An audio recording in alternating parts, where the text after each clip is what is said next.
এখানে আমি নিরামিষভাবে কচুরলতি রান্না করে নিলাম। কচুরলতি এখন এটা রান্না করব। কড়াইতে তেল গরম করতে দিয়ে দিয়েছি। এই যে আমার তেল গরম হয়ে গিয়েছে। এখন এই যে জিরে আর কালো জিরে তেলের উপর দিয়ে দিলাম। আমি আজকে পেঁয়াজ রসুন ছাড়াই কচুরলতিটা রান্না করব, কারণ কালকে আবার রবিবার পড়ে যাচ্ছে। যদি আবার থেকে যায় তখন খাওয়া হবে না পেঁয়াজ রসুন। এই জন্য আজকে পেঁয়াজ রসুন ছাড়াই রান্না করে নেব। আগের দিন তো কচুরলতিটা সিদ্ধ করে নিয়েছিলাম, আজকে সিদ্ধ করব না, যেহেতু আজকে পেঁয়াজ রসুন দিচ্ছি না। তো পেঁয়াজ রসুন না দিলে সবজিটা একটু ভালো করে ভেজে নিতে হয়। এখন আমি আগের দিন পেঁয়াজ রসুন দিয়ে রান্না করেছিলাম বিধায় আমি ভাজছিলাম না, সিদ্ধ করে ওইভাবে যাতে সবজির রঙটা থাকে একটু লবণ দিয়ে দিলাম। বিশাল বড় একটা চামচ নিয়েছি লবণের। হ্যাঁ, মজা লাগলো নিতে চামচটা, মানে কি খাবারের সঙ্গে যেন চামচটা ছিল যে মনার, তা ভাবলাম যে লবণের মধ্যে দিই। মিনি মিনিতে ভালো না দেখতে, সুন্দর লাগছে। আর এবার একটু হলুদ দিয়ে দিলাম।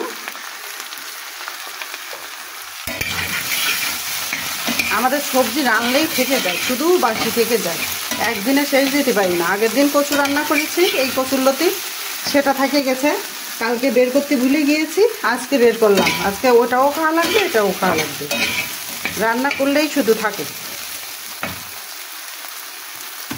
আর কি দিব, একটু মরিচের গুঁড়া দিয়ে দিই, আর আমি কাঁচামরিচ চিড়ে দিব আর একটু। এখন এটা ভালো করে ভেজে নিব। এই কচুরলতি আগে যখন বিয়ে হয়েছিল না, মানে যখন অল্প বয়স ছিল, তখন কি করতাম, কচুরলতি হচ্ছে গিয়ে তুলতে যেতাম। ওই যে সমস্ত গুড়ি কচু বলে, ওই এনে বৌদিকে দিতাম। এগুলো তো হাইব্রিড টাইপের মোটা মোটা, আর ওগুলো হচ্ছে কি গ্রাম্য যে কচু শাক বলে, গুড়ি কচু, একেবারে ডাঁটিগুলো খুব চিকন চিকন হতো। ওইগুলো তুলে এনে বৌদিকে দিতাম। বৌদি রান্না করতো। ওই কচুর স্বাদ আলাদা লতির, আবার এটার স্বাদ আলাদা। ওটার স্বাদ হচ্ছে কি বেশি ভালো। মরিচ দিয়ে দিলাম। এখন এমন হয়েছে না, মরিচে আর হাত দিতে পারছি না। মরিচে হাত দিলে হাত জ্বলে যাচ্ছে। কেন এই অবস্থা হয়েছে বুঝতে পারছি না। আগে তো কত মরিচ বাটিছি, হাত দিতে কিছুই হয়নি। আমার মনে হচ্ছে কি বয়স হয়ে গেলে মনে হয় হাতে চামড়াটা মনে হয় হয়ে যায়, পাতলা হয়ে যায়। মানে হাত দিলেই মানে মরিচে কি বলবো, মানে সারাটা দিন শুধু জলে।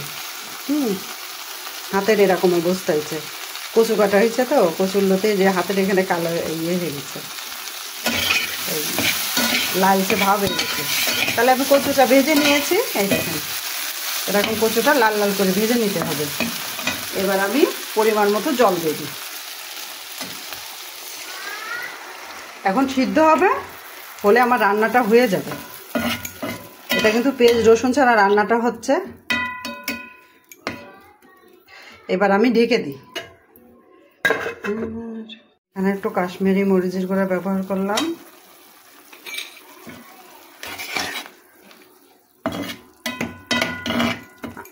আর একটু হবে, গলে গেছে। এখানে আমি একটু মরিচগুলো তুলে গুলিয়ে দিলাম, আর একটু চালের গুঁড়া দিলাম, দিয়ে ঢেকে দিলাম। আমার এই যে কচুরলতিটা রান্না হয়ে গেল। আমি না এখানে কি দিয়েছিলাম, নামানির আগে একটু দিয়েছি, মানে চিনি দিয়েছি, ওটা দেখানো হয়নি। তাহলে সবাই ভালো থাকেন, নমস্কার। এখানে আমি নিরামিষভাবে কচুরলতি রান্না করে নিলাম।